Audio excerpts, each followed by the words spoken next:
Hi everyone, welcome to my YouTube channel. My name is Federico and I am a mechanical engineer with experience in aerospace research. And in my channel we talk about aerospace engineering, aviation, science, technology, math. So today we're gonna talk about this book over here, which is Facing the Heat Barrier, A History of Hypersonics by T.A. Heppenheimer. And this book is a part of the NASA History series. And I think it is very useful if you're interested in hypersonics, which is that branch of aerodynamics that studies flows above Mach 5, so 5 times the speed of sound. And I think it's very useful because of its own approach. In fact, if you have to tackle a topic, a scientific topic, and you go straight to scientific papers, you get a very narrow perspective, and you're at risk of getting lost and not understanding why things are done in a certain way, why certain technologies and certain solutions are adopted instead of different ones. Whereas if you read first this kind of books, you get an historical overview, and so you get first of all a formulation of the objective, which in this case was to go really fast, above Mach 5, and then you see how the research progressed, which hurdles were encountered, how they were solved, or how they weren't solved, and so they can still remain current challenges still till today. And so I think this kind of books are really useful because that there is zero mathematics in here. There's just words. So even if you're just passionate about aerospace engineering and aviation, you can have a lot of fun reading this book. And whereas if you're more interested in the research in the engineering aspects, it's equally as useful, because you can get really a broad picture on the subject of hypersonics. So this book starts, with the first steps in hypersonic research, and I go back to the first decades of the 20th century, where hypersonics was just a dream. It goes back to the forefathers of hypersonics, such as Huygens and Sanger, who dreamt of rockets when they didn't even exist. And then he starts describing the first projects, in particular the ones in Germany under Werner von Braun, who was the father of the V2 bomb. And also it covers the first steps at the NACA, which was NASA in the 1940s. And from then on, it moves to the aftermath of the Second World War. So the Cold War, with its race to arms and the race to space, which pushed the research in hypersonics to a really fast pace. And so, you start from these pages, you can start really seeing that the main problem in hypersonic flows is represented by heat, as the title very aptly says. It's facing the heat barrier, and heating is the most limiting factor in hypersonic travel. And so the one of the main chapters deals with the problem of re-entry, heating due to re-entry and acceleration through the atmosphere. And so the problem of nose cones, of heat shields. After this, it describes the X-15, which was an experimental airplane, um, which um,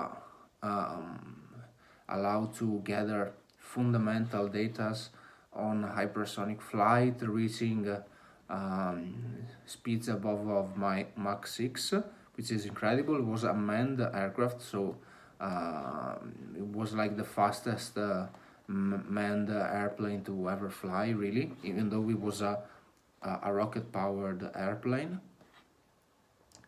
And then he starts talking about scramjets, the first thoughts of hypersonic propulsion. For those of you who don't know it, scramjets are supersonic combustion ramjets. Basically, it's simply a shaped a conduct where the air is first compressed due to the shock waves generated by the high-speed flow, and then it is combusted and then expanded in the nozzle. So it's very simple in its shape, but it's very complicated in its physics, and um, and so still nowadays this scramjet engine, even though it was first thought of in the 1950s, it it doesn't have officially a practical application, and I'm saying officially because we don't know really, as the general public, we don't know how deep the military applications go. Anyway, as an Italian myself, this chapter is really interesting because one of the main scientists who tackled the scramjet problem is Dr. Antonio Ferri, and he has a really interesting story, and they could make a movie about it. He was working in Rome as an aerodynamicist. He was one of the pioneers in supersonic aerodynamics. Then a Second World War ensued. Then Italy shifted sides, and so he flew to the countryside and he enlisted with the Italian partisans, and he fought the Nazis at the risk of his own life. And he then was recruited by one of the most famous American spies, who is Maurice Berg, and he decided to go to America, and he worked there for 30 years before his death in 1975. He was one of the main contributors to the space project of the United States, and he's one of the fathers of the scramjet engine, and he was really a visionary, and I think he deserves a video of his own, and I think I'm gonna make it in the future. Then this book covers further results in hypersonics. For example, concepts of wave riders that were, you know, were designed and thought of afterwards. And then there was the space shuttle, which is actually one of the perhaps the most successful application of hypersonic flow. And then it goes, to the following decades, such as the 70s, the 80s, and the 90s, where hypersonics experienced a declining slope because of problems such as heat or a lack of computational power in order to perform computational fluid dynamics. And so it kind of, let's say, to keep it on the heat metaphor, we could say the hypersonics cooled a little bit in those decades. And so there is a very in-depth the description of the problems and the challenges that led to the research in this field slowing down. And then there's a description of the later years. By the way, this book was published in 2007, and so it describes as computational fluid dynamics started to gain momentum due to the increasing computational power of supercomputers around the world. And in conclusion, I think that this book is really interesting. It's a lot of fun, and it is very useful if you're trying to approach hypersonics for the first time. It also acts as a very useful source of bibliography because it is very carefully uh, um, um, noted, and it has a lot of citations at the end of each chapter. So, for example, when they talk about the different kinds of wind tunnels, there's a reference for each kind of wind tunnel, so you can go to the different papers and read about it and understand how these wind tunnels work. And so it's very useful also to start in gaining more in-depth knowledge of this subject. And so yeah, I really recommend it. Maybe the only downside of this book is the low quality of its images. In fact, they're really grainy and low resolution. And by the way, I forgot to mention that you can download this book for free from the NASA website, or you can buy a printed version on the internet.